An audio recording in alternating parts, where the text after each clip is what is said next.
Alright, so I've gotten word of an experimentation, a human experimentation project going on in Japan. I will be reporting on this topic, and there's a chicken here for some reason, but okay, never mind. But I'm going to be reporting on this subject to see what is going on. The first of many buildings this human experimentation was being held in was in this building or a project known as Unit Togo, where in 1932, Surgeon General Shiro Ishii was placed in command of the Army Epidemic Prevention Research Laboratory. Yeah, and I am going to be traveling there soon to see what is going on. Okay, so I am live at the scene currently, and a little brief history lesson. When Ishii was placed as the leader of the Army Epidemic Prevention Research Laboratory, he started a secret research group called the Togo Unit for Chemical and Biological Experimentation. This was located in Manchuria, China, which is where I am at right now. Unit Togo started in the Zongma Fortress, which is a prison experimentation camp held in Benhi. Mainly criminals were put here. Prisoners, when they first came here, were fed well, but then, after a while, they were they were deprived of nutrients and were drained of their blood over several days. There was a prison break in the autumn of 1934 and an explosion in 1935, which was believed sabotaged, which forced Ishii to close down the building. I am currently at Unit 731, where it was started in the 1930s. Is with Japan's biological weapons program. The biological weapons were banned in interstate conflict under the Geneva Protocol of 1925. What are you doing? Okay. Anyway, the Japanese began their testing in 1931 after their occupation in Manchuria, which they invaded in World War II. This is located in China, if you didn't know that. Japanese decided to build Unit 731 in Manchuria because, quote, their occupation not only gave the Japanese an advantage of separating the research station from their island, but also gave them access to as many Chinese individuals as they wanted to use as their test subjects, according to Wikipedia. Japanese thought testing on the Chinese would give them an advantage in biological warfare because, as the Japanese viewed the Chinese as no-cost assets.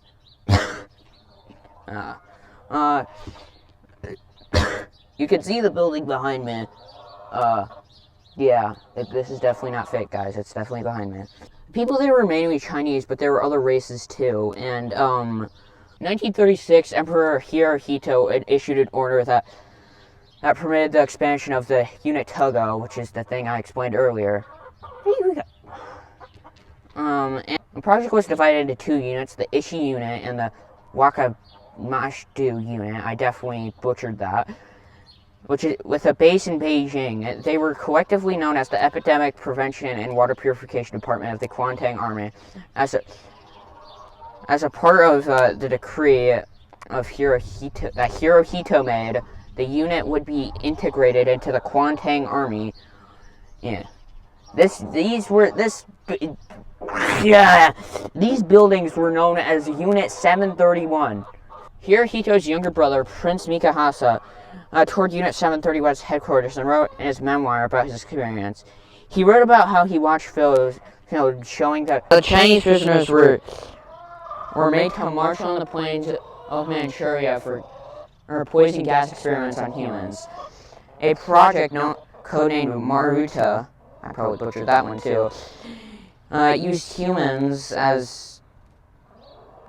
for experiments. These humans were sometimes referred to as wogs because this became a joke within the staff as it was the cover story of the building that it was a lumber mill.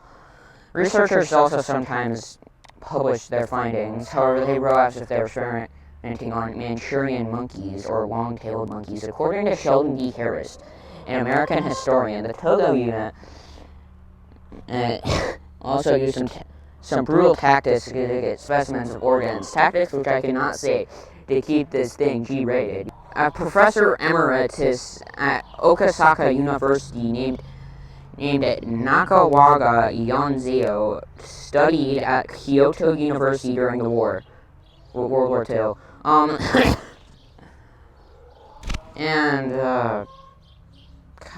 damn it. Keep losing my... While Yanzio was there, he saw videos of the experiments happening there. According to Yanzio, some of the experiments had nothing to do with biological warfare or medicine. Some of them were playing around with, quote, what would happen if we did this or that or whatever.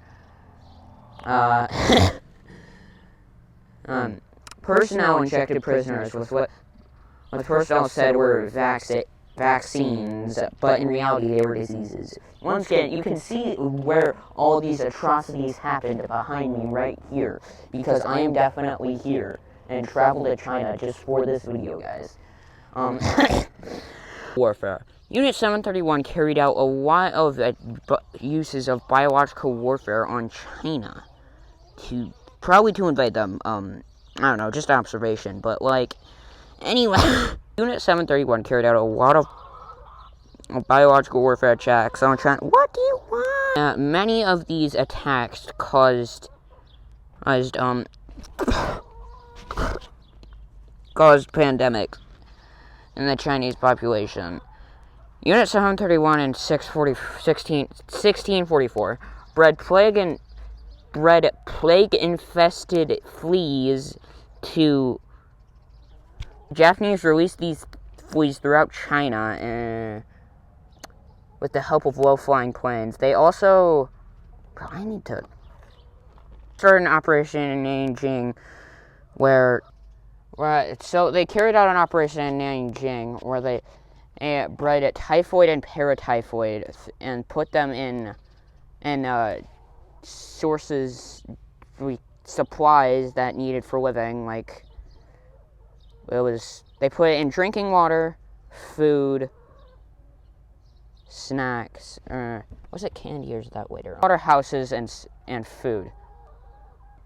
Fleas killed tens of thousands of people, and the paratyphoid and typhoid started it. With these results, the researchers came to the result that paratyphoid was the most effective out of the diseases that were tested. A biological attack on Changde reportedly killed about 10,000 people and 1,700 Japanese troops due to, cholera? How do I pronounce? Yeah, cholera. Sure, let's go with that. Researchers tested on prisoners with many diseases. These studies led to the development of the defoliation bacilli bomb and the plague-infested fleas that I mentioned earlier, that are also, which is also known as the flea bomb, or that's what the researchers called it at least. I can't. Okay, I'm holding my mic now. I don't. Researchers tested on prisoners with many diseases. No. What? I just read that one. These weapons allowed the Japanese to launch acts of biological warfare, infecting the agriculture, drinking water, and numerous pathogens with the defoliation bacilli bomb and the flea bomb. The Japanese dropped supplies into areas of China unoccupied by the Japanese, such as food, clothing, and there's water in there, right? So the Japanese dropped supplies in areas unoccupied by into areas of China. The Japanese dropped supplies into areas of China unoccupied by the Japanese, such as food, clothing, and water. with the twist being that they were infected with deadly pathogens. Unit 731 researchers were testing on... What? I've read this over so many times, yet I never decided to remove that. Yeah, with twist being that the supplies were infected with deadly pathogens. These supplies were encased in bombs dropped in various parts of China. This resulted in plagues of cholera, anthrax, and the plague, killing at least 400,000 Chinese civilians. Weapons testing. There's not much to say about it. It's weapon testing on humans. They tested, what was it? Explosives, knives, bayonets, and flamethrowers on humans. They also tested chemical weapons. I just said that. I don't think I need to cover that again. I don't want to add an extra 10 minutes to this just to explain something I already explained, guys. I'm sorry.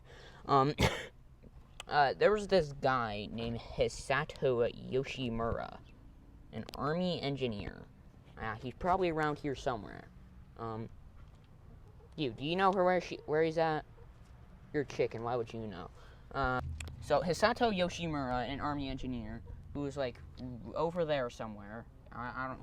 What am I saying? I'm not even going to pretend that this is live anymore, bro. They're all dead or in prison because of war criminal charges. Yeah.